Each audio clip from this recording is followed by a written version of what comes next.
Yeah, can say the Mpensenpensenmu trust that lawyer Dennis Kwame Ofori Esiedu Atenase, or a national communications member for the National Democratic Congress our so also na Daniel ni kwatai Titus Clover and so na kanino ono ye Greater Accra Regional Minister was I a member of Parliament so I a Deputy Transport Minister so I call Valco as a CEO or honum as a account also I will have them say and for mommy na kwaba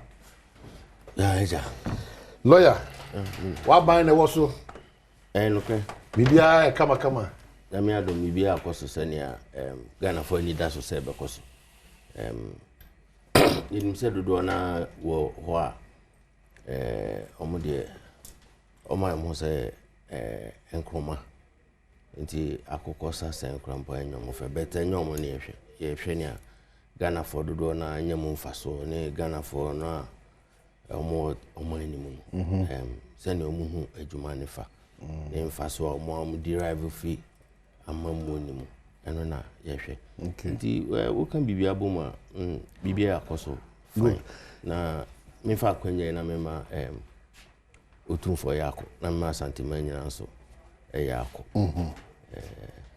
ina eta omochi ni I was say yako at the boy over the weekend go kwahwe na wan kwanya me ina yako but that's you know there are some disturbing videos be about online and person we should take our politicians out of it and see how best we can deal with this illegality called illegal mining galamsey akukudra ekrumano enyadishia asrafo ne bambofo no it's now becoming very alarming and Mpensenpensenmu game no wo Jubilee House they say the bobo free me santia but see a born with who say it is time because videos are not well I don't know whether you give us some of the videos I news they cover here the resistance by Ghana for the even when military of over 20 abijino when I be also police before but they say it's strange you know which when you say you know I'll be very glad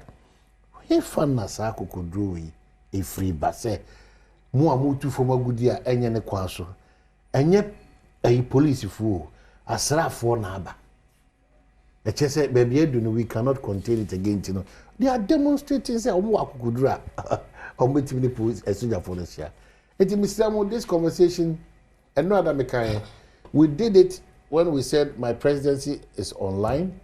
We can't do it when it has become a national emergency. And let's shift our attention from, even though they will be implemented, let's shift our attention from Patronikwate.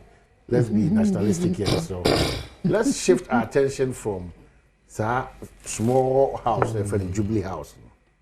We have a responsibility, lawyer, and I'm a as citizens. We have a responsibility to protect and to help do what is right. How do we get away from this point? You discover minerals we were uti. Super. We are hoping that service answer way. Yeah. A man from uti. Because a toda timamufono ye kan na sane manyina ekoso. Because assassino ubidia. And from a good end war assassinase. We say a ban is a could be a ban any year. And say, ye might be concession crumple, legal one, ye might be concession crumple, no because assassin so. Still, over farmer anymore, over far and him for so. And Emmy said, near a cosono. And yet, Obako for us said, a union I said, ye. Ye timamfo na ye wo ho no ene ahemfo na omdi animu wo oman animu no e wo se nyina ye kambom ni ye kase debi ni ekoi ebi se oyi fam agudie no wie na okọ ni kurom a ni aka ni nyina ye ya yete ho no ye na ohaw no e ba ye so ankasa enye omo abetu fam agudie na wie omkọ no ombetimi de e ba ni sikasema wonim se e ba ni sikasema na aduane sema emfa ho ni nipa be ntina obi etimi ayiri ni nua se wo ku ni krampo emfa no o gi ni ogi afiri ni sem efise bi wo ha ohia ni obedi nti se ko ba se eba ni sika we nya sika eye sika ketwa se o opekakra bi di akodidi na ne ebetimi am no so a kire se oyodefo eba ni sa amanfo fa kwamboni nyina so ha adwen na omahina de ba kon se ye nyina de adwen ko so ne se tasty sikada unnim se ne sikanete nemum uko tasty na hu se ne sikadete a good taste na se yesikodi hia ya kakra enti sometimes mrantie no utitia yesi o ye mom alternative employment no busa say alternative employment no eni nia sikana omahunu ni sikana oma taste no ne de ne ye pa na mpempi no answer ne ye debi nti it will take a lot of efforts okun we nya konketwa konkesi I was say obi ade ne ho jim enti say ye tena se ma nipa ba ko mienu bi eje o ma ne boso na ya ne ya san ko show much na ye show kutupa wo akwan bibire so me ye show say abra ye wo position no na ye wo gidie wo ye kasamu ni ye ni ye nyina mu say ye wa hoden ani tumi a ye the best stand the fight no but do we need to udum say ye mrantie no ba ko mienu bi nso a enye front line. I don't know anybody in the front line, but on the background, you know, ahochiri bi ni anyanku sembinti enso de omho akwagim ai bansa ema okono eye wonwonan kakra enti e wo se yinyina de ho jim ye hwe na etimi the fight yiko koran meti say nyame adom anabia na mne kwaso obade de acheme na me chia wo hwefo nyina me chia wo so any production team any council me first time me share ni okay na nyame de da so ye ni de maye akadia jedi embe ya maye na me mbisa council formula 133 na kosi sen 24-hour economy. You remember so? Oh, yeah, but when you are the proper because said you won't see cancer markets, 24-hour economy, dear. A Juma Bacono, a me Juma, Miensa, I'm a Doma Bay Juma, yet 3 shifts all over. But they've not changed from that. They've not. There's a distinction between CASA, launching of the policy. And the reaction of it. And then I'm 21st. And then I want to prepare my birthday. So we are in the 8th month. Ya lunch here, you are from Fenny, and just have formula no. I could say, ya pejuma ye, be now all about alternative jobs for these teamy youth in these Galamsey areas. So all they came to tell us was settings. And a beyond council. There's another formula. There be and then we call teacher training colleges. Teacher, what if on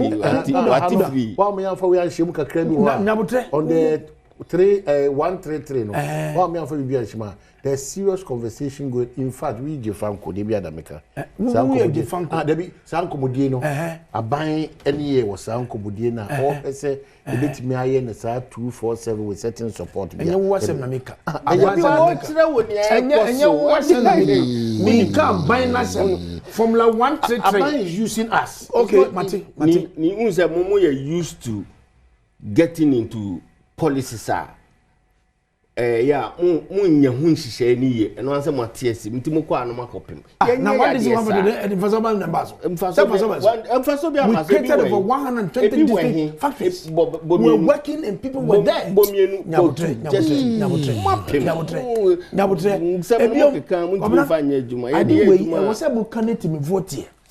Teacher training colleges, and then they are eating once a day. Once a day, teacher training colleges. Me say it is happening. Go to teacher training once a day. Formula 010. Formula 100. Formula 001. What did it back one? What did it biom? It's a serious matter. Me say, it's serious.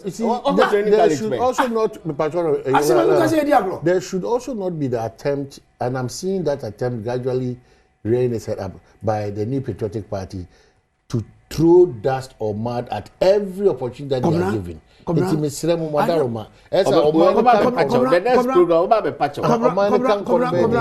never doubt whatever you are saying, but be careful because if we say give me one teacher training college, more experiences are there now. Not much a tight corner.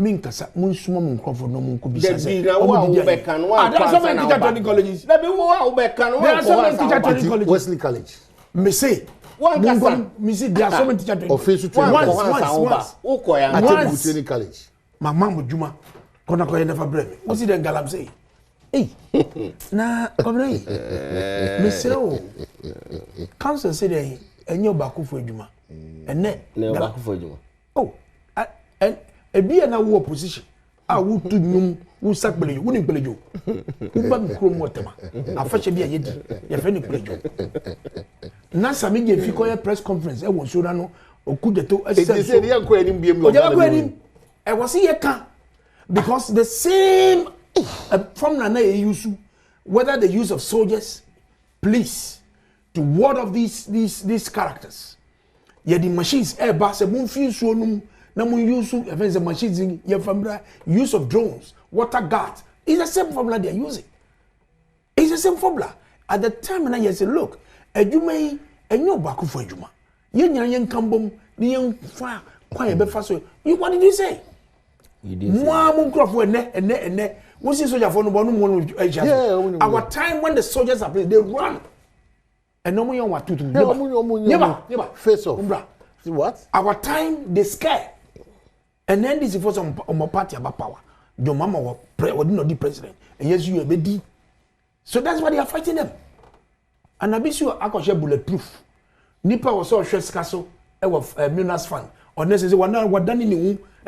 As raining and all Chinese for. Or the Nchiremu by. Comrade. Nchiremu was that. Comrade. Omoko. And Yana said ye. Wadarma. Patrontina. Nami Romano. Train. Me kebi wa odi nchiremu ni ba ojebre any nchiremu ba say personally she spoke to me o say omo responsibility say baby omo call bia na bia nipa akọ say nyoma e was abia ho nti their responsibility go and look at the welfare of the citizens there say in the midst of all these things no e dey na mbenya ebia musuku ebia mabura ebia market just to ensure that those things will be back again on site. But you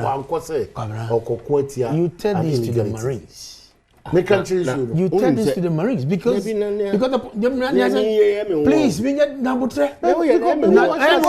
Who say now we need more lands commission. We need land guard. Also be minister sana ona monsase. I was in charge of regional security. I was in charge of regional security. And then I was in charge of would there no say would there so but you need to go and observe. Can I have the floor? You have it. Tells you that look, these guys are failing in the fight against Galamsey. Because only role play in fighting Galamsey. Okay, hey, and you can cry. And declare the I'm all for it. Quite a bit for you could Galamsey. Because and the more catcher say we should depoliticize the fight against Galamsey. In your time, what did you do? You were behind the Galamsey, you were leading. Catch and say at the time that President Kufuor was in the office at 2 on the line. So to me, Galamsey, when you knew the people, and now we call Takwan Swayim. There's a guy on my phone. Or say most of the kingpins are NDC people. Ujirindi. Menjini say he's a member of your party. Maybe a member of the yes. From Pristia, from Takwa, in Swayem, Bogoso, all the way. Not for the lance minister, now for the lance minister, why? Billy Nassam Grano, who call lance minister, ni the club, very saying, evaluate a cry to Galamzi war. Evaluate the lance minister, the constituency, ye to Galamzi war. What is it? So for me, I'm nationalistic. And next, a moment say, who will do it? But you, when it's your time, because you want political power, Mudi your politics. Mudi your politics to know a cancer, Galamse, and it is worse than our time. Cobra, a Hana Mitra, Galamse. You know how I spoke vehemently against Galamse. Yanko from Galamse. Mitra, I'm your regional minister. Because I was bold enough. And then woman between a babon say, Mungo Galamse. Can you say it? But why can't I say it? Can you say it? Can you say it? And the Ecosono, now they've been emboldened because their party is in power. And so now their party is in power. So we start sharing. Until I'm seeing a solution. Yeah, but you training soldier for you training militia for. I can similarly say that many Obi, during the MPP time, we wrote a report on that, forwarded it to the needed authorities. MPP people were doing illegal mining. In fact, they introduced me. They had the courage, say, me for 30,000 emra, na me go site within a month. Measure 1 million, measure I did baby by me. Who say, we have been there again. We have been there again. It has changed to NDC people. Site. The same site. Said the INS transition. So what it means is that the MPP NDC. Anything I make say, if we continue to do this, no, December. So who chefs ni pa ni post ni na Galamsey. Now unya kukudo catch and say, Yawaha, or the most mumra. And unfortunately, they are there and say, okay, what you say, Omusha, the people will be in the middle. Tell you, Omukuru. It won't be that found. So I baby. Yeah, they are grow, sabo na fi agents. That's the challenge. It's a national security threat. It's a serious problem. It's a national security threat. Because the people are not ready. And I'm saying neighbor social, they know what I say. But now, I know, the president of come on. That is how our country has been reduced to. But we need to help the situation. We need to save the situation. Because if you want us to depoliticize the fight against Galamsey, you must come clean. The government must come clean. It's now getting because it's serious. In opposition, you do worse things. Now, who person opposition in the fight against Galamsey? You need to help because they must come clean. They must idea beyond. Oh, yeah, when I'm fighting idea beyond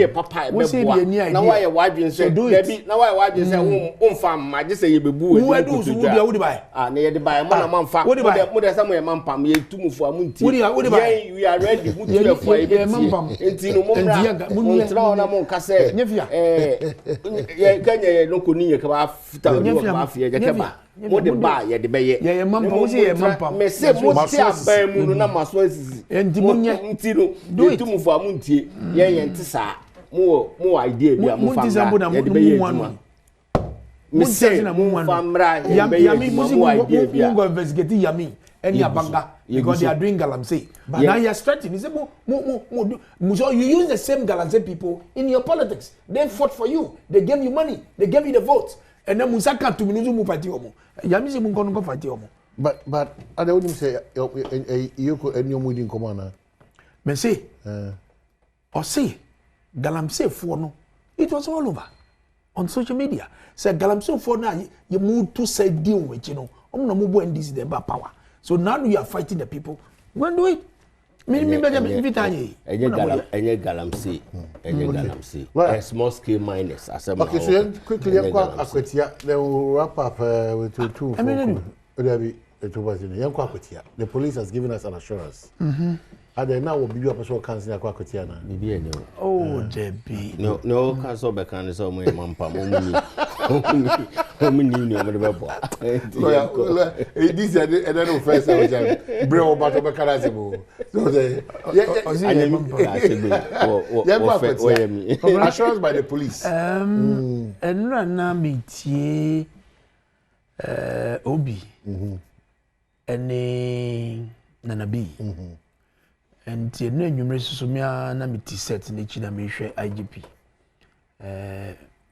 I think he led the team to Akutia. Yeah. Omoye Reki, Nadia Dia, quite a Faswa, Basabasabia, issue. Both political parties, I'm aware, say, you may make sure, say, a hobajo, said, yeah, Ubia Besura Kotunaba, Namibia, Adidin, Omaya various barriers. Checks. On the way to the constituency near the idea. I didn't think about two. I was a year about 2 ni 6 ni 2 ni. It's not helpful. Your democracy may be a do.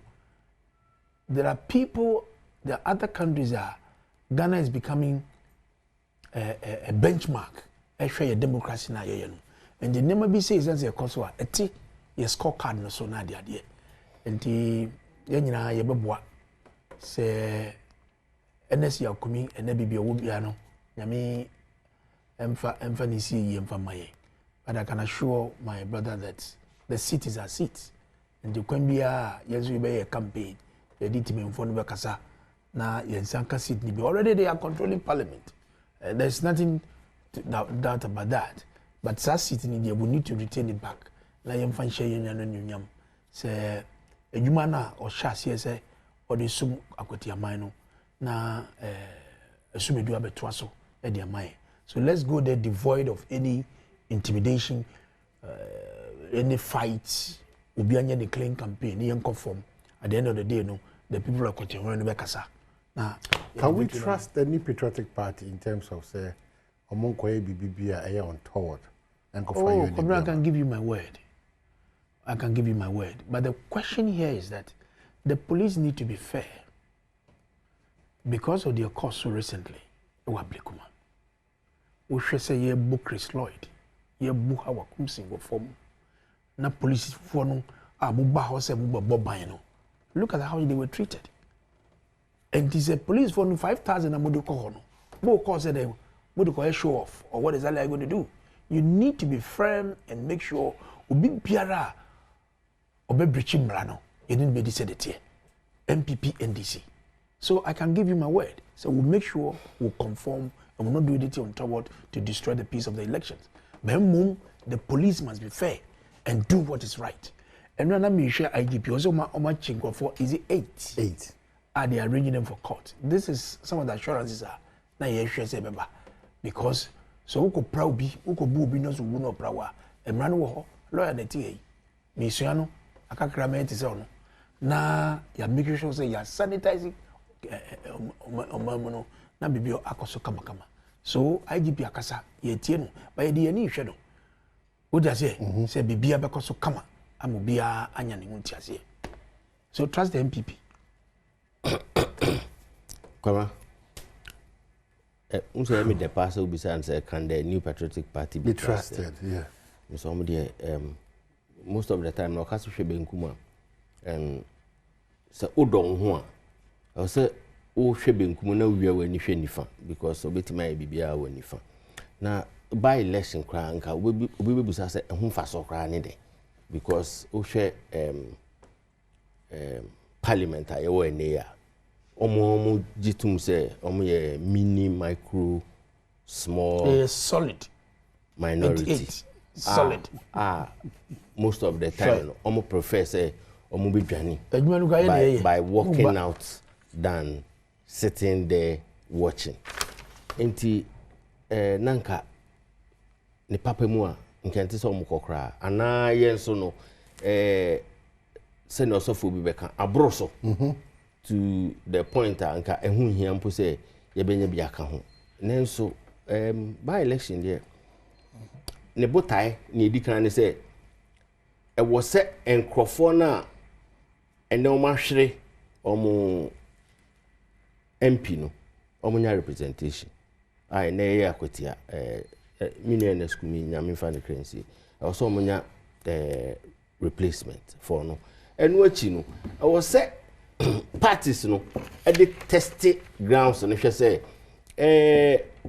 even within 2024 no percentage na ye nya ye no ebi abeka ho eswate ana ejina be ejina na nti se unko yes a test na sometimes na we say uyi basa ifrim because we anyway any first by election I have by election there ya bebiri wo Ghana we be kan be 33 so na ashase no na basa say nim kwabran ya nyi kakra ne de ye hu bi ye boko et say district assembly election I say unamu aden eye preaching na ko preach a kire nkofon say nia metumi ayeni na nkofon no etiewu no mo etiewu opponent no mbagye atuma wo mbagye odi atum no no wako wanim abato no emre no so a wanante wakoto aba wape baabi egina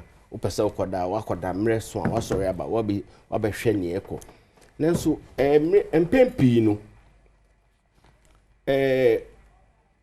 omo mu gina sidelines no omo ye bebre na ye false alarmist ho ani afro honorable enam nkofo bi di paper bi nam ha ebi di box bi nam ha nkofo bi na eba no nti no the problem na ba time bi omo ma wa ebihihie na obi anso se what lose election da se na ma lose election da na obo say ya ijawo because we invest time, we invest energy, we invest people, we invest funds no mpempi no enye ni nyina kra na ye personal funds e bi enam fofo bi omo trust omo sika bi eda ba bi no mo tamama just they want to see you happy enti no na omo tamam sika ma se ulusu genuinely there's no problem I know there some ya na so obeka so okay e bi amanya madwuma ye be se wani tua na okwabrane chinchimu sajide ya na ya ntenu na ya masa basa ya ne ban yeso nkrofo na omoto aba wo Ghana no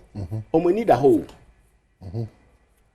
akwatia for minyi ni se ombe omadwen se yetuma NSkumi efirimuti sympathy yekoto ama MPP abro munim say they need a competent MP obetimi ne omu DCO se MC a collaborate properly edi mpuntu abrom enti omu behwe so mbeto ama NDC candidate no sebe no be wini no ne DCO se MC no aye adwuma abom yiye enye obi a onni MC mugidie na de bia MC tu anamo a okobenkum anu akokeka so na nifa okonifa anu akokeka so na benkum enye sa nipa ni bi no mpeso moto abama no they want somebody who collaborate properly with the MC almost omuji His Excellency John Dramani Mahama botai esi na ni so no etum no motimi ato abama no na omudi mpuntu abra akwetia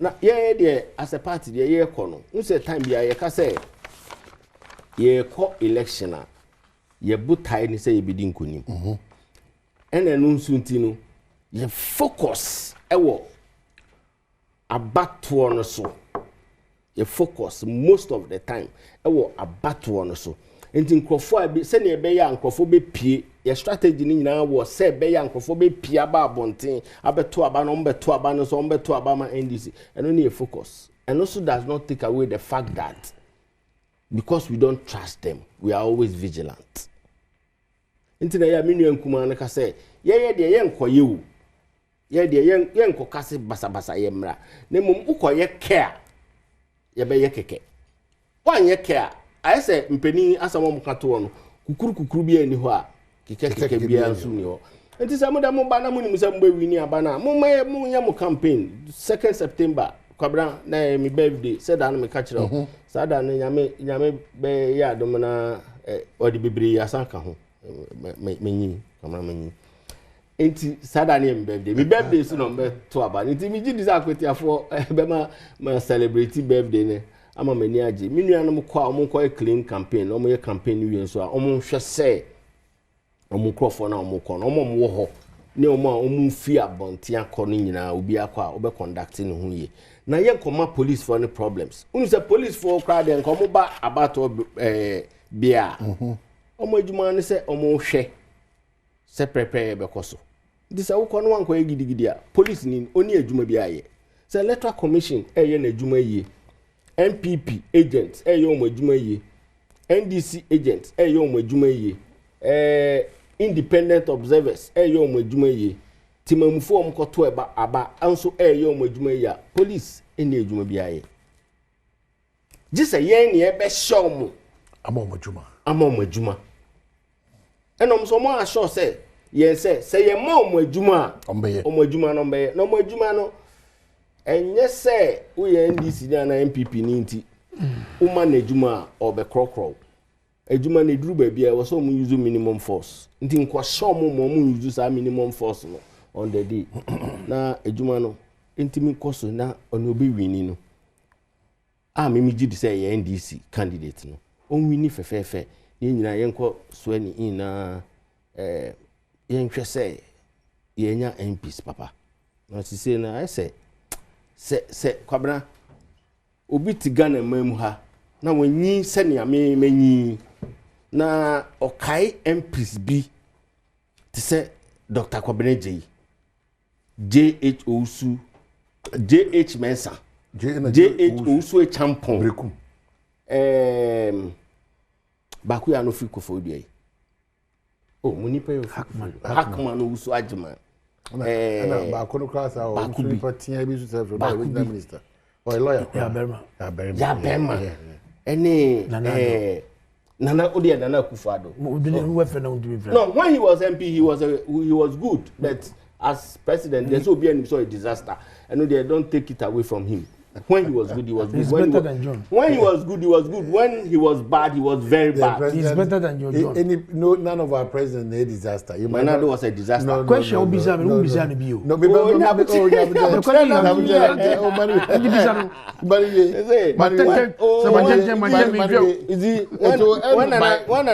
Anado was an MP, yeah, he was good. His contributions are solid. But as president, he was a disaster. I say and I grow up and I need to too much. Enti we so we cannot have a conversation. We don't concept of tackling our president. Una there. Only about me then say na me one just say me dey come my say conversation we have punch. You don't expect me to let's allow our president to have their Philadelphia. Just be in your lane. Boy now call box in Philadelphia sticker bonnet on. Who call you no be now to punch I into a punch a man one day I won't some maybe. Na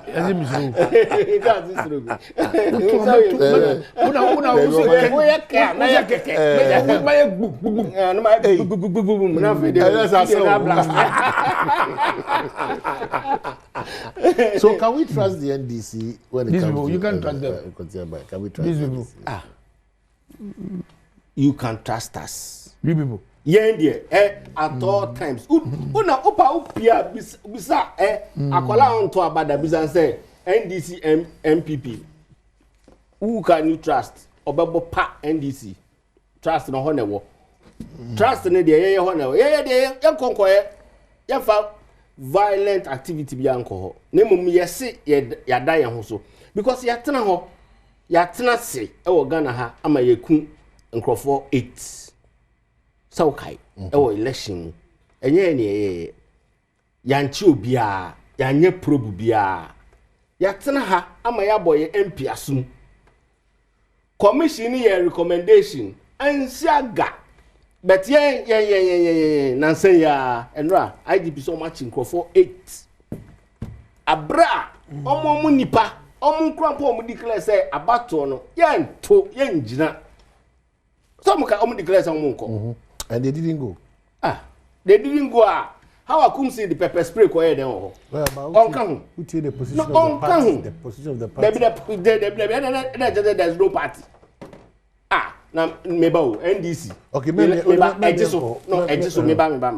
and I said by election. The party's position says that guy they didn't represent at that place. Because woman ballot paper no so now one dinner. If say woman no call independent ana. Oko independent, amuka so oko independent. About to who see MPP nko ballot paper no so mo candidate any mo mo chance so there mo emblem na boss. Who see yanko man ko sen.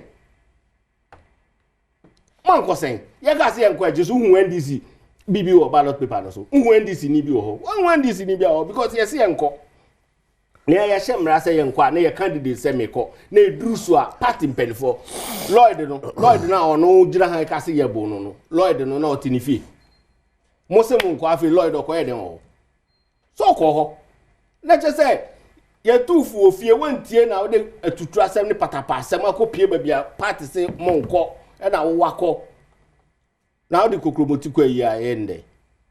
Ye dija okwan de enye. Ne dija okwan de enye na dija ne kwan no. But ye mre so ye se ye pepepe ye nti ya chi nkrofo 8 ye ko ye nim akwatia de se ye ne obi ani asem abato ne ye ko omo so momra ne sa omo de tutu asem ba dia ene obi ne kumantwi na mo so mo de tutu asem ko ene obi ne be kumantwi ye so de ye tu ye hofo da ye tutu asem ye mfa tutu asem ko be de ye nhyase da NDC. Yen share asieda. Nka ti yen ye bi da. Yen share asieda. NDC. Yen share asieda. Shase. Ni ento aso. NDC. Wese tire me ba bia woni mu yen say ye akoshe tutu asemase. Wese shase ni ento aso. Wese we di ni akiro. De we hin. Ablekuma na ye tutu asem. Ablekuma asebe na wokan. Ablekuma wan na di kan ko gina ba bi kan say omomo hu ya de nsin NDC fo fe no to nche wan na ko gina ba bi yi pepper spray Debbie. Oh Na lawyer so dey na okay. Na lawyer wa say me no tie pepper spray no. E dey hu ye de ana hey e dey lawyer bu say pepper spray we ye dey. Da bi e se hu ye de. Na say obi na me tuo da ke me da kan me dey. Ene Oh la. Oh Debbie. Wow. What's here? Well, Mameka say Joy News Habitat Fair no Ebaso then Nyame Adman on the 12th of September, I copy the 14th of September 2025. A good park ben Accra Mall. The other park be a Teddy Juma Shronko bi or Greens bi or honum na ye koyesa Joy News Habitat Fair no. Boa mo adansi hu nyoma wate dansi once when your companies individuals be one me boa man nim dia also to me complete and be finish with kama there are so many things we Ghana hanma wo a onya idea nti ebe boa ama wo kwa betime a design aye onyoma bebre kora eba ofie ne dansi hu a Serge Mediation kwa ekudi Virtual Security Africa for us so kwanso security for all safety and home solutions. You think of a door, we have it. Superlock Technologies Limited, you deserve the best. DPS Pipes, connecting you to life. Elegant Homes and General Construction Limited, where quality meets value. Gold Key Properties, transforming the landscape. Ayuda, Ghana's #1 services in terms of app back services. Special Gardens, a memorable living. DBS Industries Limited, we truly are your roots experts. Door masters, the best indoors. Less Fortune Limited, unleashing luxury with perfection, one space at a time. LandlordAfrica.com, bringing the real estate industry to your doorstep. The Builders Market, bathroom, get it right. Right Horse Energy Limited, let's build smarter energy together. Masters in solar installation. Syntex tank, air strong, air tough. Interplast, we make sure water reaches you, even space. Clifton Homes, beautiful homes, wise investment, and Afi, Western Villas, so where dream meet reality. It's on the 12th of September to the 14th of September, our good park a year Accra Mall. Joy News Ecobank Habitat Fair no schedule so. And Yedika cross over to Kumasi for the 1 week observance of a year mami. Anahima ti o kwa santimantem ya kokobone se hwa ho sesi na hwe wana montu yi so any break ase pa na aba ya mauti kokoso opim so ne ebusua ni nyina na ya koso kokora you better up but just chipping on this plain saga. Let's consider buying a new one or not. Koma mamima otumfo na santema nyina yako. Ebani se ana aye bridge kesia ato santema nyina. Ndi menise sisi die. Ugodu santema mu na eho nyina aye yi. Na ye trase na ye ma efiema na jema report no say ye di hihye ato ho a bibia yakọ kama ye di so na ngrofo bi be din kran ya then they want to dictate to us say they are yen kran ya mamre say na yesi ye no. That's not possible, and it should not be possible because obia bibio fi bia no ona mamre ene amane yakwanso o ye chechero enye nasem it's part of their culture. Now we don't do cry as a gravo your mama dear. Then you want to detect to us? No, we doing cry. Oh yeah, my friend, oh young cranny. What I say? You can't detect for. No.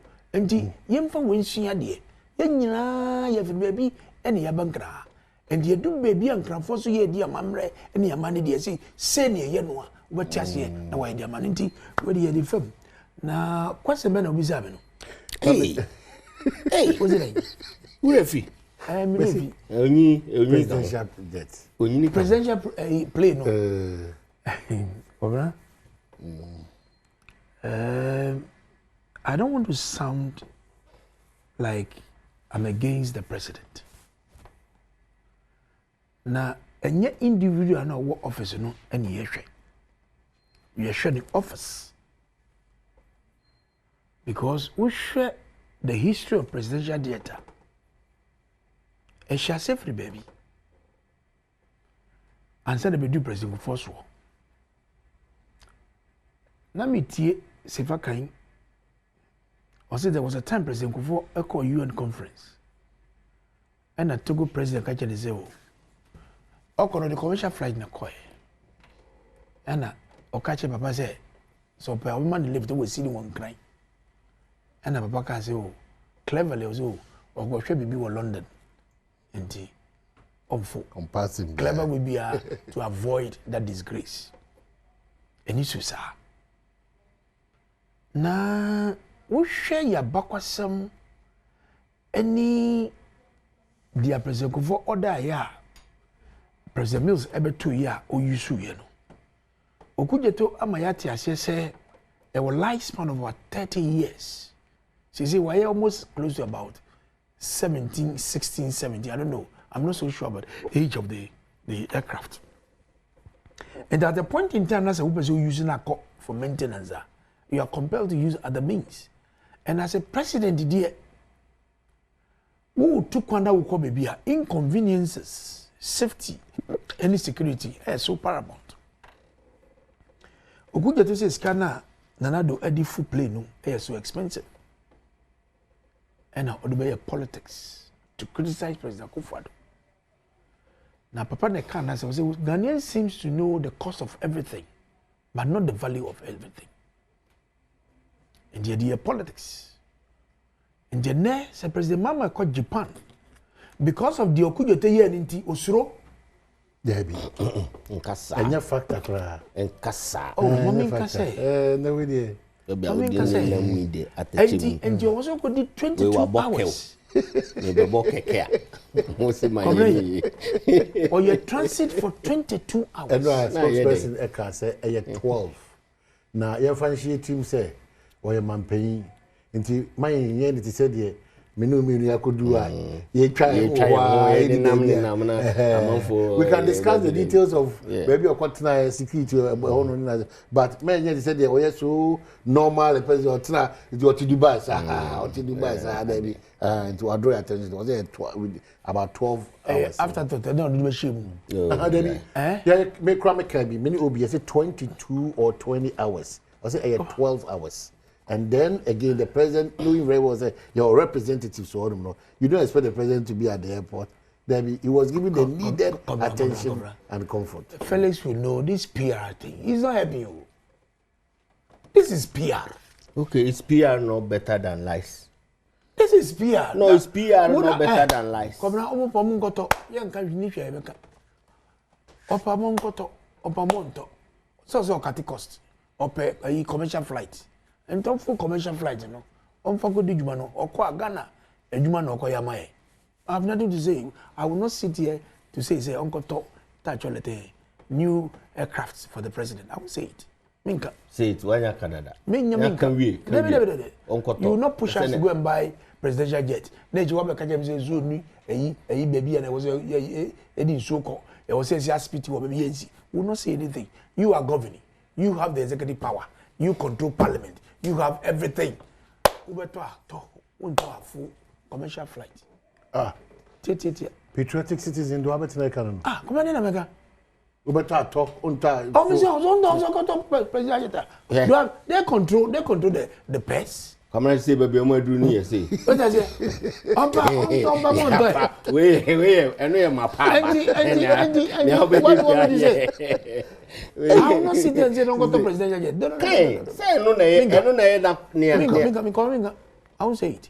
Because to buy a presidential jet is the Air Force that have to certify. Technically, it's the Ghana Air Force that really have to certify. But they are playing conference. Now, good 6 months.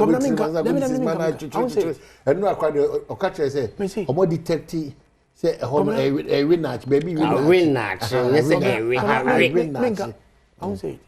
Oh, be patriotic. I don't me a patriotic, but said no, Mr. Minka. I don't know kita executive power. I don't know control ska. I don't know of play. Echo a year Juma Ghana. Guess more. Guess more. There's nothing I can say. Okay. Guess more. Guess more. Eka no. We a friend of my papa. But what do you think? Because this presidential, you know, it's always back and forth. And Eco France, I could see now, but it's no can't say I really actually am shaming. Sunday, the late Omani Bomakra or call parliament, no, or church, baby, we can compromise. I win that chain. Say, ye be who juma a better kakra. Now, maybe there, or my dream, who say, you knew animal. Baby, Oma drew near. Say, Omunife can't walk because Abra, His Excellency John Dramani Mahama Bash as him. Intela, Omo Pekiach say presidential jet no issues back home in the bill. And Tininu Kuma or what the private one, yes, or the Nidian airport or the feminine. Eh, and also yet in whom some more Ghana. Omo ye who did they okay. And yes, obey you helicopter. And a helicopter in so we used to do kakra in sooner. Nano a quatitoy. Minu animal free munina and yamin form crazy. Not just say on pese obebo or mani casani maybe a year na. Check come to me. Yes, Okafo didi. Yes, Okafo didi. Then so oyo kafwa. Untumi nidi senia obia ode no hu bedidi na ode meka meba no usi trophy ho wa usi trophy wo te say abra na woni sampan na moye members of the abattoir board say dey nam na dey brem free ti musi segu so say tie nie na mowe wo yo kafo a untumi nidi sa na abra wo de car untumi ntua no na o chata private jet abra samre ni mpono na ye presidential jet no ahoden wo ho kakra enen ntisa osi enie obefa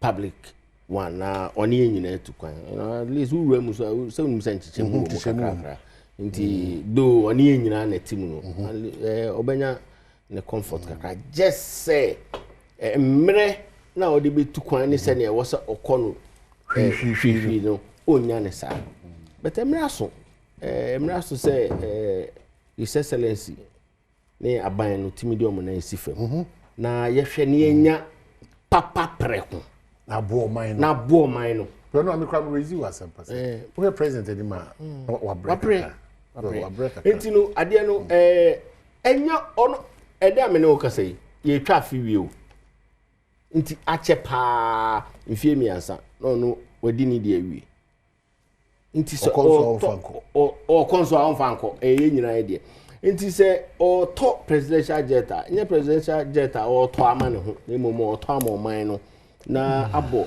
ye mampanifo nyina hanso ho ban na me gidi nsu se nye presidential jet no nko ana sise oman ni hia se mrebi etwam ye koto se ye koto you se obi na de beche you helicopters ema police for no na besi na me ho asem bi ameti bi anya asama ikire se wa ho de sa etimitu nti se eye achede a na nhede anye achede a mfaso abaso na se ye ne eti sika to enso a ene na ye kabuburo ne ekoboye na ohwe ne ewo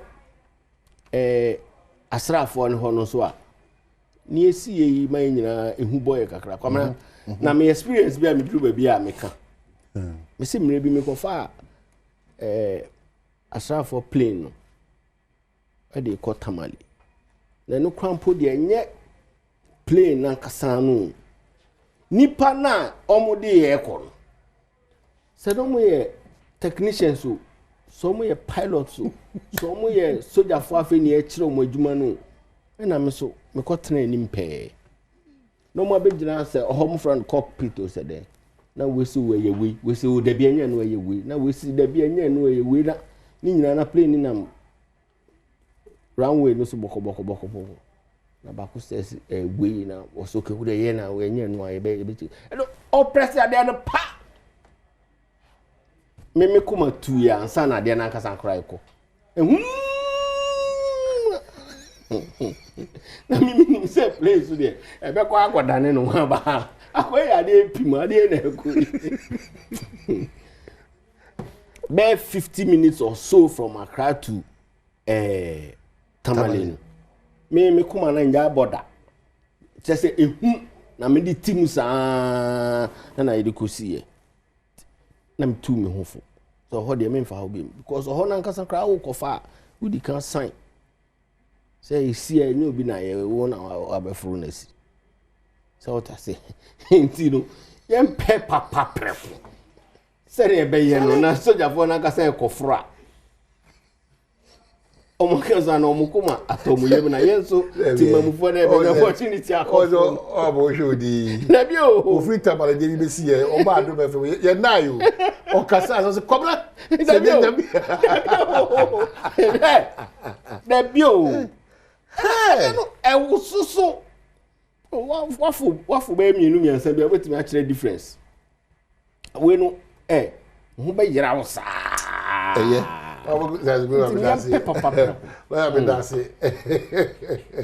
well, we don't expect our presidents and our revered DCs, MMDCs, and Director Generals and ministers, you know, and relevant personalities we have in this society to just be risking for that. The topic for a private jet for the president and his team for Ghana, it needs to come back on the table and a proper discussion to be done on that. With the Oma in the cabinet and then so you made their chair, you made Adom. Or Mpensenpensenmu, you are silent. Everyone is going experience living.